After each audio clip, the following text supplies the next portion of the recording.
वाली रतिया धुकुर धुकुर कर छतिया कैसे बुतैयो हम बतिया अगती का हटैयो कि नाथिया हकै सुहाग वाली रतिया धुकुर धुकुर कर छतिया कैसे बुतैयो हम बतिया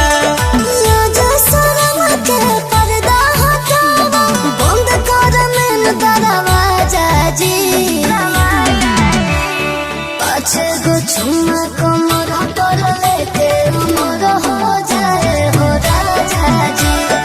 अच्छे गो चुम्मा कमर पर लेके उमर हो जाए हो राजा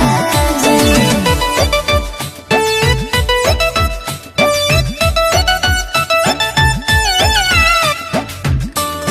चुम्मा कमर पर लेके हो राजा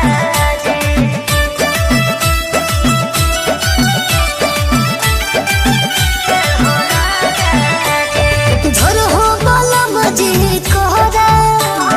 मारा तनी हिल कहरा फूल में उठवा के रस चूस राजा जैसे के चूस है भरा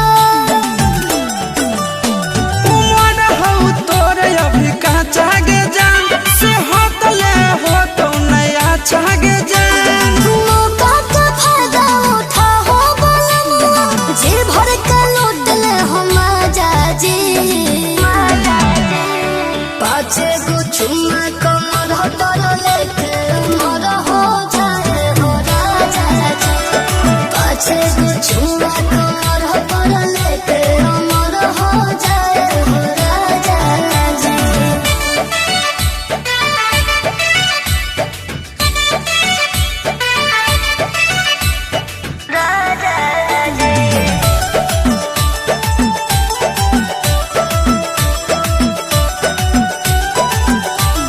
होते तो होवे देहो खतरा